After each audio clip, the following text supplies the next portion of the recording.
and all that jazz.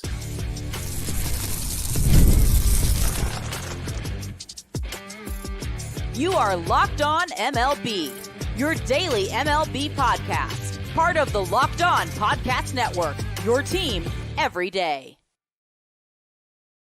Hello, baseball fans. Welcome to Locked On MLB, part of the Locked On Podcast Network, where it's your team every day. This is the daily podcast. We talk about all of Major League Baseball. I am your host, Paul Francis Sullivan. If you don't believe me, I'm going to prove it. I have a lower third where you could call me Sully. I've been a baseball podcaster for a long time now. This is my sixth season here at the Locked On Podcast Network. I'm doing double duty. I am doing Locked On MLB and Locked On A's, 5 episodes a week of each. So I hope you enjoy it. Follow us at Locked On MLB Pods on Twitter or on Instagram. I'm your pal Sully. I'm at Sully Baseball on Twitter, Sully Baseball Podcast on Instagram. And if you happen to listen to our show and you want to use one of those social media handles that are making life so wonderful, use that hashtag EverydaySully. Let me know if you listen to both shows. That'd be interesting to know. By the way, today's episode is brought to you by our good friends over at PrizePicks. The easiest and most exciting way to play daily fantasy sports. Go to prizepicks.com/LockedOnMLB. Use code all lowercase LockedOnMLB for a first deposit match up to $100. All right. Well, chances are you're listening to this on the morning of July 30th. I'm recording this very late on July 29th. I was going to go to bed. Couldn't fall asleep. I said, well, why don't I just bang out the show and then fall asleep and sleep in a little late tomorrow? And by the time we all wake up, I don't know who's going to be traded. You don't know either. But it is clear a couple of things have happened. I believe one team has truly been sparked by a trade, and we're seeing the ripple effects of it. We're seeing a team is reuniting with a World Series hero, and I'm guessing you missed one of the wildest bottom of the ninths of the year. I didn't. That's part of my job. All right. Well, a lot of people have been talking about the Yankees and the fact that they were, spiraling. They couldn't win a series and this, that, and the other thing. I pointed out that they still have a terrific record. That has to do with the fact that their first third, they were off the charts spectacular. The second third, they were the worst team in baseball, not called the Chicago White Sox. I said on the show, and I cannot be called a Yankee lover by any stretch of the imagination. I did not think they were as good as they were in the first third. I did not think they were as bad as they were in the second third. We are now about to enter the third third, and we're going to see who they really are. And if you're a Yankee hater, you're probably not going to like what you're going to see. A lot of things have happened to the Yankees that have been profound since Saturday. On Saturday, the Yankees were on the verge of losing after being swept by the Mets and starting the post All-Star game run pretty badly. They were one strike away from following up a sweep by the Mets with a series loss to Boston. And then Grisham hit that fly ball to left center field that was almost should have been caught. It should have been caught. It wasn't caught. The tying run came in, and then the Yankees unloaded on the Red Sox bullpen. And then the Red Sox got the doors blown off the dump on Sunday. And today was basically the coming out party, the debutante ball for Jazz Chisholm Jr., the big acquisition. And he played third base. And one of the things that I had been saying that would be smart for the Yankees to do to spark their offense, they don't need an MVP. They have 2 MVPs. They need someone to spark the team. They need someone to give the team a little bit of juice. And in comes Jazz Chisholm, who plays third base now. He's versatile. He can play a bunch of positions. They put him at third. There you go. Which means if he can field his position with like a major leaguer, then you have this person sparking the team and you could put him at a bunch of different positions. How'd he do today? Well, he homered twice. He walked and drove in 3 runs, but also created a spark in that lineup. And you saw up and down the lineup, Soto, how did Soto do today? He went 3 for 5 with 3 runs batted in. How did Judge do? He homered twice. How did the Yankees do? They won 14-4. Yeah, but who did they play? The Phillies. The Phillies, the best team in baseball. The Phillies, the team that I picked to win the World Series. I'm standing by that pick. And Jazz Chisholm Jr., I mean, Giancarlo Stanton's back in the lineup too. But this is now going to be this is a decent Yankee lineup now. And if they add Yandy Diaz, which it sounds like they might, then I think all of a sudden you're going to see this team start to play a lot better. You already have, since they were down 2 strikes and about to lose the series to Boston. Heel pitched well today. And the Yankees, due to the fact that they won and the Orioles split their doubleheader with Toronto, if the Yankees win tomorrow and the Orioles lose, and let's not let the Orioles off the hook. The Orioles have played garbage baseball. They've been losing left and right. Everyone was laughing about that, the end of that game just before the All-Star break to the Yankees. But lest we forget, the Yankees won that series. And the Orioles should have put the aft thrusters on. With the Yankees playing White Sox-level baseball, the Orioles should have put at least a 4 or 5 game cushion between them. Instead, the Yankees can overtake them.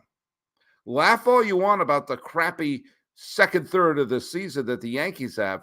They're on the verge of looking and going like, okay, that sucked, but off we go. Mountcastle and company helped beat Toronto in the first game, but then they got punched in the mouth the second game. And it's not a good look for the Orioles. I still think the Orioles are a better team, but the Orioles are also making a whole bunch of trades that I wonder if they're going to regret some of these deals that they're making, if it's going to be messing up the complexion of the team. The Jazz Chisholm trade, and I've trashed Brian Cashman a lot, but that was a really good trade. If we're going to, I almost made this if we're going to trash Cashman when bad things happen, you got to praise him when he does something right. And right now, granted, it's only 2 days into the Jazz Chisholm Jr. era of New York. I mean, let's not make a Yankeeography about him just now, but that's a smart trade. It's like, we need someone to spark this team. Doesn't matter what position they play. And if they have him and Diaz and insert him into the lineup along with Giancarlo Stanton, who now has a lot less pressure on him, then all of a sudden Judge and Soto, they're going to see more pitches. Now, someone explained to me why number 13 was available.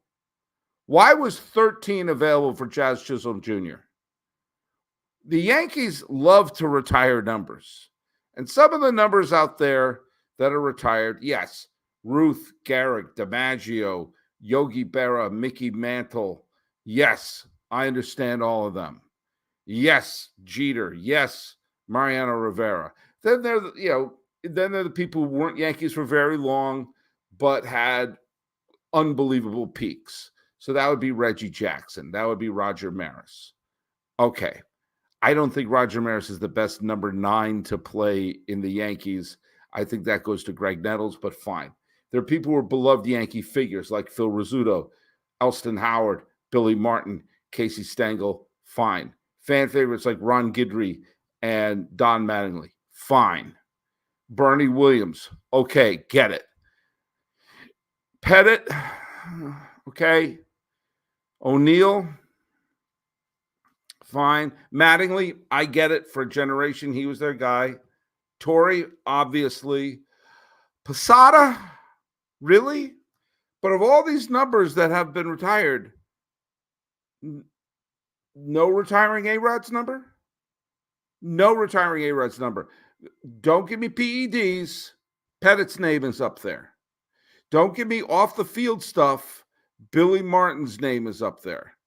Alex Rodriguez is the greatest third baseman in Yankee history and led the Yankees, and listen to what I'm saying, led the Yankees to the postseason in 2005 and 2007 when he won the MVPs both years. Yes, I know he bombed in the postseason those 2 years, but they don't get to the postseason without him. And oh yes, the lone championship, the one championship where Derek Jeter was the captain, was a championship that A-Rod put on his back. Look what he did against the Twins, the Angels, and Philadelphia in that postseason. A-Rod won that. A-Rod put that team on his back, hit huge homer after huge homer. The only title won by the Yankees in the last 20 years, and the only title won during the time when Derek Jeter was the captain of the team. So, I don't get it. I don't get it. I don't understand. Oh, because he was a hot dog, but you have Reggie Jackson up there? By the way, I blame Mariano Rivera, because if Rivera closed out the 2004 ALCS, A-Rod had an unbelievable division series against the Twins that year and hit the snot out of the ball against the Red Sox in the first 4 games of the ALCS. If Mariano Rivera closes out game 4, sweeps the Red Sox, A-Rod's a hero. And chances are they pound the Cardinals that year and they win a ring right out of the gate. And he's thought of as a great Yankee. Instead, his number is available. Freaking Joey Gallo wore it. I'm not saying the Yankees should retire any more numbers. We know eventually 99 will be retired. But for God's sakes, why was number 13 available? That makes 0 sense. If you have a reason why, please let me know in the comments below. But know that you will be wrong.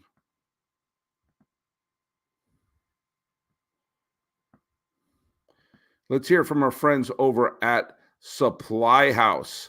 Get supplies from the site that's made for the skilled trades, SupplyHouse.com. SupplyHouse.com is a reliable way to order plumbing, HVAC, and electrical products online. Their easy-to-use website is packed with helpful resources and the latest product info to help get you job done right. Shop a complete inventory of over 200,000 parts from over 400 top brands and get your order delivered right to your door with fast shipping from coast to coast. Need help with an order? Get expert support and industry-leading service from the friendliest folks in the business. Talk to a real person every time. Pros in the skilled trades can get a competitive edge by joining SupplyHouse.com's free Trade Master program. Every Trade Master gets access to a dedicated phone line, free shipping, and discounts on every order. Join the thousands of trade pros already benefiting from their free membership at SupplyHouse.com/TM and order plumbing, HVAC, and electrical supplies from anywhere with just a few clicks at SupplyHouse.com. That site again is SupplyHouse.com. Hey, where is your hub for getting all of your sports news, your sports takes, your sports opinions?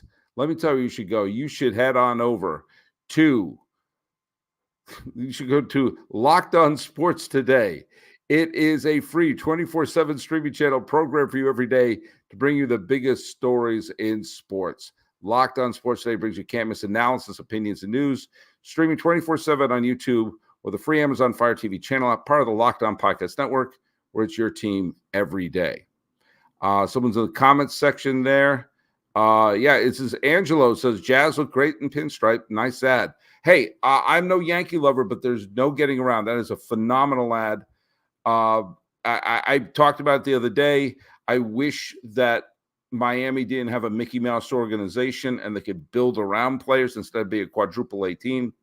But here we go. There we go. And Angelo and everyone else who's out there watching, Let me know if you watched the end of the Washington Nationals Arizona Diamondbacks game, because if you didn't, wow, that's no small game either. Lest we forget the Diamondbacks, who are the defending National League champions, lest we forget, are hanging around the periphery of the wild card hunt. Well, Washington is kind of on its last gasp. They need to start winning big if they want to do something. Well, Washington took a really big lead in this game. In fact, at one point, they were up 5 runs before Arizona came to bat. They were up 6-0 in the second inning. They wound up making it an 8-2 lead going into the bottom of the 7th inning. D-backs scored 1 in the 7th, 1 in the 8th, and then the bottom caved in. And the bottom of the 9th inning in Arizona there's only one way to describe it, and that is cuckoo for Cocoa Puffs. It started with Perdomo innocently gets a single that scores Alec Thomas. Boom, 8-5, fine. Then Ketel Marte came up and hit his 24th homer of the year. By the way, there was a triple earlier in the game. That was what scored. Thomas got the triple, and Perdomo drove him in. Then Ketel Marte hit his 24th home run of the year, and suddenly what was a 5-run lead before the D-backs even came to the plate, a 6-bagel lead after 2, suddenly it was 8-7. And we get to the with 2 outs in the was it 2 outs? It was the bottom of the I don't know. All I know is that Corbin Carroll came up as a pinch hitter and hit a line drive. I didn't think it was Angelo. Angelo said he watched Carroll's walk-off there. Angelo, did you think that ball was going to clear the fence? Because when he hit that ball, I thought it was going to be a double. I thought it was going to be a liner that was going to split, hit off the wall. But it didn't land in the swimming pool, but it landed in the stands. And with that, Arizona won the game. They came all the way. Angelo agrees with me. He said, nope, a line drive. Thanks. By the way, thanks, Angelo, for listening and on tonight with me here. A couple of you are in the live feed right now. But with that, Arizona in front of 18,000 people. Many of whom went home when it was a 6-0 lead. Wound up winning the game 9-8. And with that, the D-backs have really, did I mention, really climbed back into this race. Now, there was a couple of games that had significance. You saw the Mets dust themselves off from losing the game the other day to absolutely clobber Minnesota 15-2.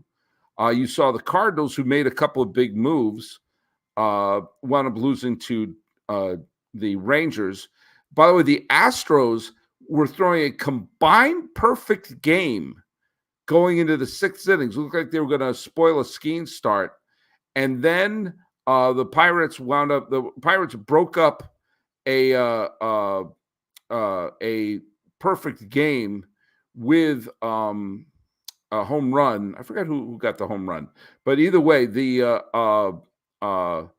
Pirates got a game-time double from O'Neal Cruz, and then Michael A. Taylor hit the 3-run home run, and the Pirates took a 5-3 lead and wound up defeating Houston, which had some significance in the race because Seattle got absolutely clotheslined by Boston. So because they both lost, because Seattle and Houston both lost, they remain at a virtual tie at the top of the AL West. The Red Sox dusted themselves off of those lousy couple of games and remain 1 game behind Kansas City and tied in the loss column. But the real look is what's happening in the National League wild card. With Atlanta, remember when Atlanta was one of those locks to get into the postseason? Atlanta wound up getting beaten up by the Brewers 8-3. And with that wild win by the Arizona Diamondbacks, let us review the National League wild card. The Braves have the top spot, but they're only a half game ahead of both the Mets and the Padres. And Arizona is only half a game behind them, which means there is a very real scenario that has Atlanta falling completely out of the wild card race as we enter August. Meanwhile, as I said, Arizona's on the outside looking in, but only half a game out. Pittsburgh and St. Louis are only 2 games out. Meanwhile, San Francisco is 4 games out, but they're starting to make a couple of moves that make me wonder, do they have any real faith in their team? Some trades were made. The deadline is, my God, it's in less than 24 hours. And let's take a quick peek after this to talk about some of the deals that took place on Monday afternoon.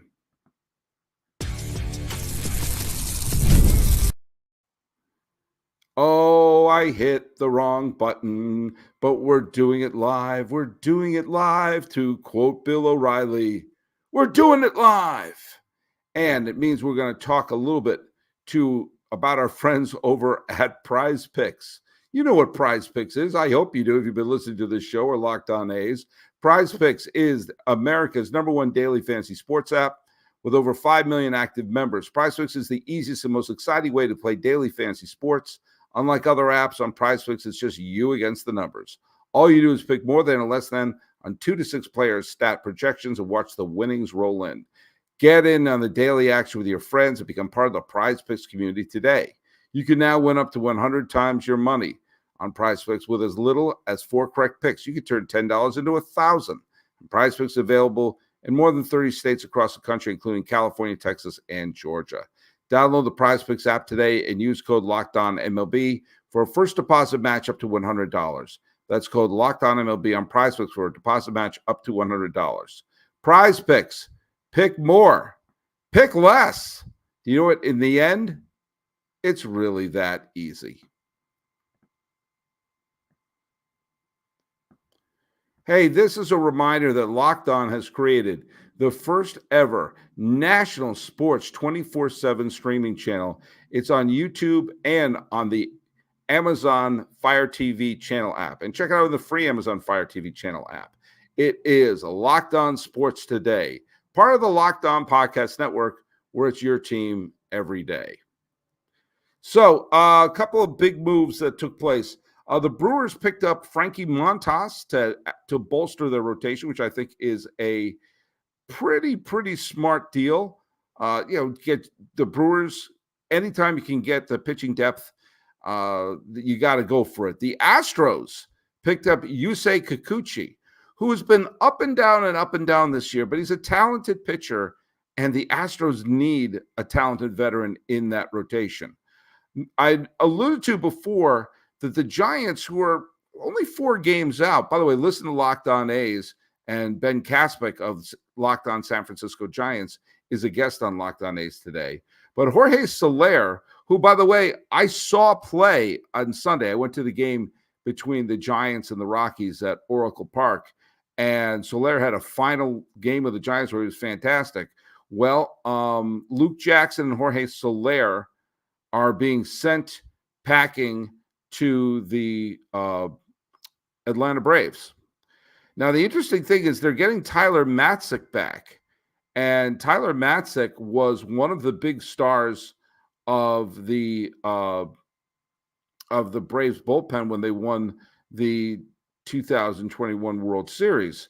Now, he's had Tommy John surgery, but they also got Sabine Ceballos, who's one of the Braves' top prospects, who's a third baseman. It's interesting that they would do this, but there you go. There you go. The Braves are hoping to catch lightning in a bottle once again. The Dodgers are making a bunch of moves, and one of the moves they did today, they wound up acquiring Ahmed Rosario. It was in a complicated 3-team deal that wound up there was actually, I think I'm getting confused. That was an afterwards deal. Sorry. Ahmed Rosario. There's a bunch. The Dodgers were in a 3-team deal earlier. Ahmed Rosario came over from Tampa, and they sent a minor league pitcher to the Rays, who inevitably will win the Cy Young Award. the complicated 3-team trade. That's what I got mixed up with. Forgive me. Eric Fetty and Tommy Edman were involved in the deal.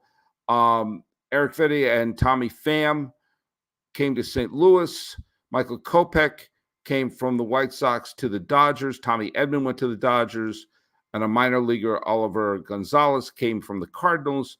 And the White Sox got Miguel Vargas, one of an infield prospect named Yoel Perez from the Dodgers, another infield prospect named Alexander Albertos from the Dodgers, and one other farmhand from LA. So, and a couple other moves that had happened earlier today. I mean, we're going to go over it tomorrow. There's going to be a ton of, it's going to be like your headphone wires all tangled up in your fanny pack when you take them out. Trying to undo this and talk about it in tomorrow's show. The Pirates picked up Jalen Beeks from the Rockies. The Guardians got Lane Thomas, an outfielder from the Nationals. I guess that's fine. That seems to be a smart move to pick up a right-handed outfielder. Justin Turner went to the Mariners from the Blue Jays. I was hoping the Blue Jays would trade the Mariners Vladimir Guerrero Jr., but maybe they're not ready to trade away the face of the franchise. And the Red Sox and Pirates made a strange deal. Nick York, who is a minor league infielder from the Red Sox, was sent packing to the Pirates. Quinn Priester, a pitcher who's been up and down with the Pirates, head over to Boston. And Michael Lorenzen was traded from the Rangers to KC. And so the Royals got a little more depth in their pitching staff, which will make them pretty dangerous. Oh, man, expect a lot of trades. Expect it to be a really fun, complicated day on the 30th, which is probably when you're hearing it. I'm not sure when the trade deadline show is going to take place, but I'm guessing there's going to be a couple more big deals that are going to happen. So follow us at Locked On MLB Pods on Twitter or on Instagram. I'm your pal Sully. I'm at Sully Baseball on Twitter, Sully Baseball Podcast on Instagram. And as Angelo says, Flaherty and Tanner Scott are the ones I'm watching. Yeah, those are two of the big potential trade chips that are floating out there. So we're going to see what happens.